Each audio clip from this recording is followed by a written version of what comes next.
Same strategy same indicator होते हुए भी तुम्हें प्रॉफिट नहीं होता। लेकिन यूट्यूब पर कोई एक बंदा होगा, तुमने जिसका स्ट्रैटेजी देखकर अपने ट्रेडिंग पर इम्प्लीमेंट किया होगा, उसको प्रॉफिट हो रहा होगा बैक टू बैक, लेकिन तुम्हें नहीं हो रहा। तो इसका एक सिंपल सा रीज़न ये भी हो सकता है क्योंकि हर इंडिकेटर हर स्ट्रैटेजी सबके लिए सेम नहीं होता, सबके लिए काम नहीं करता। किसी के लिए ईएमए बहुत ही बढ़िया काम कर रहा होगा और किसी के लिए नहीं करता। किसी के लिए आरएसआई बहुत अच्छा काम करता होगा लेकिन किसी के लिए नहीं करता। ये सिंपल है, इसमें इतना कुछ कॉम्प्लिकेटेड नहीं करना है क्योंकि किसी के लिए हर चीज़ सेम नहीं होती। तो मेरे लिए ईएमए जो है काम नहीं करता। मैं ईएमए को पर्सनली बहुत अच्छा से नहीं ट्रेड कर पाता और मुझे अच्छा भी नहीं लगता। तो तुम कह सकते हो आज का जो स्ट्रैटेजी है वो ईएमए का अपडेटेड वर्जन है। तो इसमें करना क्या होता है, तुम्हें 2 ईएमए लेना होता है। एक तो ईएमए होता है और एक टीएमए होता है। तुम्हें मैं दिखा दूँ और इसका लेंथ भी कितना रखना पड़ता है। तो एक देख सकते हो सिंपली जो ईएमए है उसका लेंथ यहाँ पर 20 तुमने देखा होगा और उसका कलर जो है रेड टाइप का है। और एक दूसरा है जो है टीएमए, तुम ध्यान से देख लो, इधर टीएमए लिखा है, ईएमए नहीं टीएमए। तो इसका भी लेंथ जो है यहाँ पर जो है देख सकते हो वो भी 20 है। तो ये तुम बोल सकते हो ईएमए का अपडेटेड वर्जन है। ईएमए बहुत लैगिंग इंडिकेटर है। ईएमए प्राइस एक्शन का बाद आता है, पहले प्राइस एक्शन आता है, ये भी मैं बता दूं। लेकिन ये जो इंडिकेटर है टीएमए उससे पहले आता है। क्योंकि तुम यहाँ पर देख सकते हो, अगर मैं ईएमए को यहाँ पर बंद कर दूं, ईएमए को यहाँ पर अगर मैं बंद कर दूं तो इस जगह पे तुम देख सकते हो हमारा टीएमए पहले ही सिग्नल दे चुका है कि यहाँ पर सेल साइड करना है। लेकिन ईएमए कितना देर बाद जाकर हमें बता रहा है कि यहाँ पर सेल करना है। तो इस वजह से मैंने इस 2 इंडिकेटर का कॉम्बिनेशन निकाला है। इसका विन रेट जो है 60% है, 60% है और उसका एक्यूरेसी जो 60% है और इसका विन रेट मैं बता दूं 1:3 है। तुम 1:3 के हिसाब से इजीली 60% के विन रेट से इजीली प्रॉफिटेबल बन सकते हो। और मैंने खुद 6 महीने के चार्ट पर बैक टेस्टिंग किया है, जिसका विन रेट 60% निकला है 1:3 के हिसाब से। तुम इसको 1:3 के हिसाब से और भी ज़्यादा ले जा सकते हो। विन रेट तो नहीं ज़्यादा बढ़ेगा लेकिन प्रॉफिट और भी ज़्यादा कर सकते हो। तो यहाँ पर देखते जाओ क्या क्या मैं करता हूँ। तो यहाँ पर तुम लोगों को कुछ चीज़ों को ध्यान देना पड़ेगा, जैसे कि यहाँ पर इसका अगर क्रॉसओवर आया, अगर डाउन साइड में क्रॉसओवर आ रहा है तो तुम्हें सेल करना है, अगर अप साइड पे क्रॉसओवर आ रहा है तो यहाँ पर तुम्हें बाई करना है। तो क्रॉसओवर आएगा, इसका मतलब जो है तुम्हारा रेट्स ईएमए जो है वो ऊपर रहेगा और जो तुम्हारा टीएमए है वो नीचे रहेगा। और अगर बाई साइड में अगर क्रॉसओवर आ रहा है तो यहाँ पर ईएमए नीचे रहेगा और टीएमए तुम्हारा ऊपर रहेगा।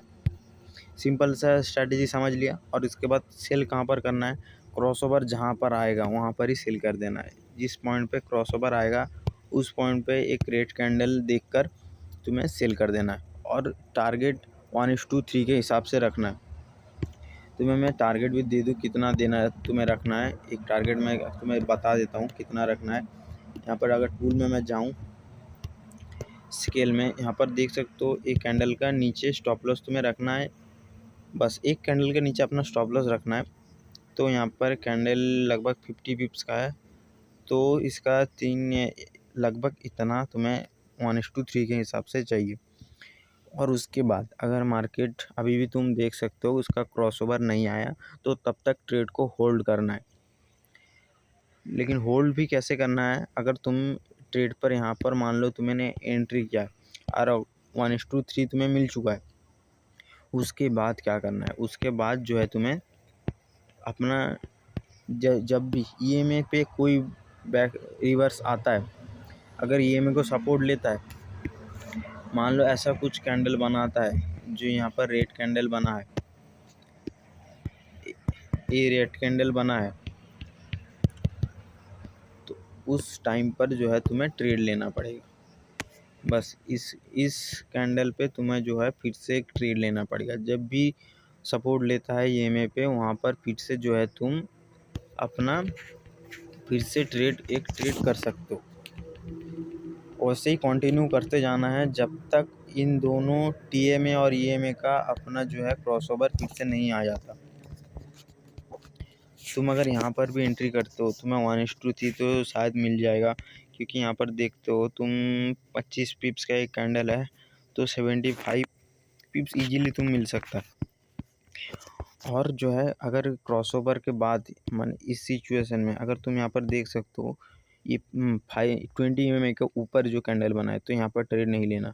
20 EMA का नीचे या फिर ऊपर कैंडल अगर इस तरह का बनता है तो वहाँ पर फिर से जो है अपना एंट्री बनाना, नहीं तो इस 20 EMA का अगर ऊपर कैंडल बनता है तो वहाँ पर एंट्री मत करना। इस सिचुएशन में एंट्री मत करना, समझ रहे हो ना, इस सिचुएशन में एंट्री मत करना और उसके वेट करना।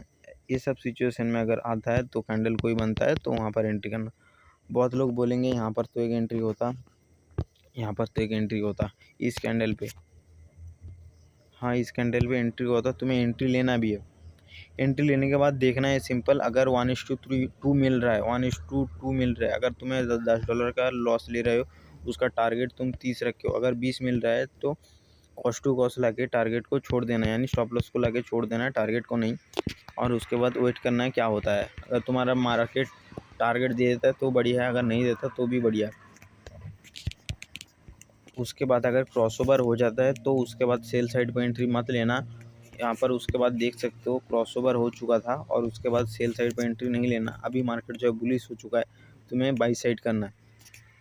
तो सिंपली यहाँ पर तुम अगर बाई साइड करते हो, यहाँ पर अगर तुम बाई इधर क्रॉसओवर कहीं हो चुका था, क्रॉसओवर होते ही अगर ग्रीन कैंडल एक बनता है तो वहाँ पर तुम्हें एंट्री ले लेना है।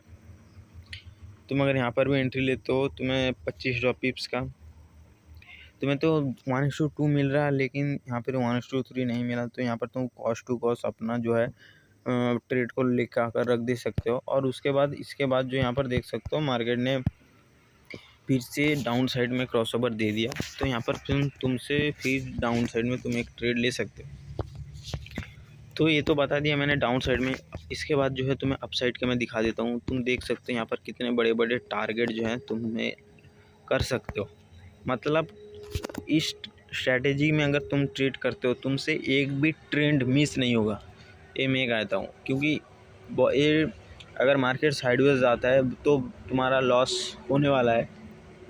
अगर मार्केट 1 महीने में ट्रेंड करता है तो तुम 110% पूरा ट्रेंड को जो राइड करोगे, पूरा ट्रेंड को जो प्रॉफिट करोगे। और इसका कैंडल का जो टाइम रहता है वो 1 आवर के कैंडल पर मैं टेस्ट कर रहा हूँ और तुम्हें भी मैं सजेशन दूंगा कि 1 आवर टाइम फ्रेम में टेस्ट करो। तुम देख सकते हो यहाँ पर क्रॉसओवर आया था और उसके बाद लगभग यहाँ पर कहीं पर जाकर जो है एंड किया है मार्केट में। अगर तुम क्रॉसओवर पे भी अगर एंट्री लेते हो अगर, तो तुम देख सकते हो 300 पिप्स तुम कैप्चर कर चुके हो। तो यहाँ पर करना क्या है, मैंने तो ये नहीं बोला कि क्रॉसओवर पे सिर्फ तुम्हें अपना जो है ट्रेड कट करना है। तुम्हें सिंपली जो है यहाँ इस जगह तुम देख सकते हो, इस जगह जो है तुम देख सकते हो यहाँ पर कुछ क्रॉसओवर आया था और उसके बाद तुमने एंट्री किया होगा। और एंट्री करने अगर तुम इस कैंडल पे भी एंट्री करते हो तुम देख सकते हो तुम 15-16 पिप्स का एसएल बढ़ रहा है और तुम्हें 1:3 के हिसाब से लेना है।